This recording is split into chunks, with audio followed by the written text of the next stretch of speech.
দেশের স্বার্থে, বাংলাদেশের স্বাধীনতা সার্বভৌমত্বের স্বার্থে জামাতের বিরুদ্ধে আমাদের সতর্ক থাকতে হবে। আওয়ামী লীগের যে কোনো তৎপরতা বন্ধে আপনার মন্ত্রণালয়কে কঠোর পদক্ষেপ নিতে হবে। আওয়ামী লীগের প্রশ্নে আমরা কোনো বিন্দুমাত্র ছাড় দিব না। বাংলাদেশকে একটা স্থিতিশীল জায়গায় রাখার জন্য বিএনপির বিকল্প নাই। কিন্তু আমি দেখতেছি আজকে আমাদের এই জামাতের বন্ধুরা তারা বলছে সরকারকে ব্যর্থ করে দিয়ে। ভাই, সরকারকে ব্যর্থ করে দিয়ে আপনাদের অস্তিত্ব টিকবে কিনা এটা আপনারা চিন্তা করতেছেন?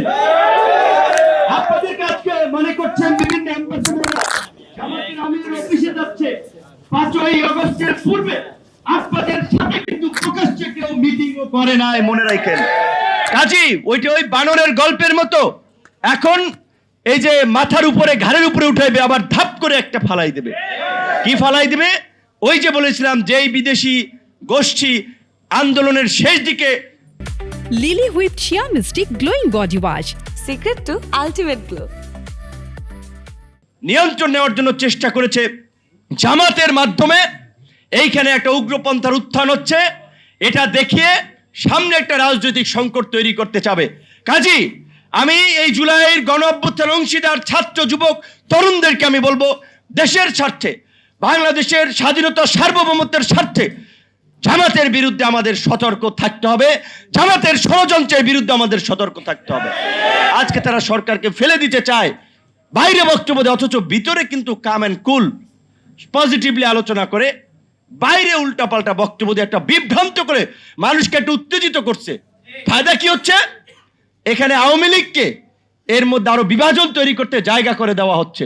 আওয়ামী লীগের মধ্যে আমরা পরিষ্কারভাবে বলেছি, আওয়ামী লীগ বাংলাদেশের ইতিহাসের একটা অতীত অধ্যায়, যার কোনো বর্তমান নাই, ভবিষ্যৎ নাই। মাননীয় স্বরাষ্ট্রমন্ত্রী আছেন, আমি আপনাকে এইটুকু অনুরোধ করবো, এটা আপনার ক্যাবিনেটের সদস্য নয়, গণ অধিকার পরিষদ রাজপথের আন্দোলনকারী হিসেবে আওয়ামী লীগের যে কোনো তৎপরতা বন্ধে আপনার মন্ত্রণালয়কে কঠোর পদক্ষেপ নিতে হবে।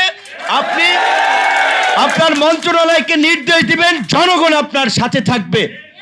আওয়ামী লীগের প্রশ্নে আমরা কোনো বিন্দুমাত্র ছাড় দিব না।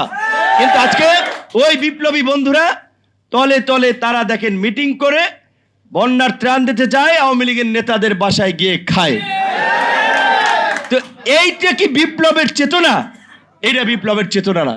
কাজে আমি আমাদের তরুণ বন্ধুদেরকে আসেন, আমরা রাজনীতি করি, কিন্তু জাতীয় রাজনীতিতে জামাতের বিষয়ে আমাদের একটা সিদ্ধান্ত থাকতে হবে। জামাতকে আমরা স্পেস দেব, জামাতের প্রশ্নে আমরা কতটুকু টলারেট করব, কারণ জামাতের উত্থান এই দেশের স্বাধীনতা সার্বভৌমত্ব ভবিষ্যতের জন্য হুমকি স্বরূপ। এইটা কিন্তু মনে রাখতে হবে। এইটা যদি ভুলে যান তাহলে বাংলাদেশের পরিণতিও কিন্তু ফিলিস্তিনের মতো হতে পারে।